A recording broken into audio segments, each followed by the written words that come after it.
Alta Koma, pernah ke Koma sampai dekat kedai ni? Nika ni first time tau sampai. Yang sedap-sedap semuanya long queue, 1 jam 40 minit. Mi tikus viral bus station ni Koma, dia dah terkenal di kalangan orang tempatan. Sebab apa? Sebab diorang dah lama beroperasi dan bertapak.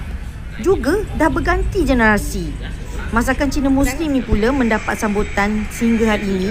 Walaupun kau menengok tempat dia macam ni, walaupun tempat ni bukan lagi menjadi kawasan tumpuan, tetapi diorang masih lagi boleh meniaga. Kau merasa sebab apa?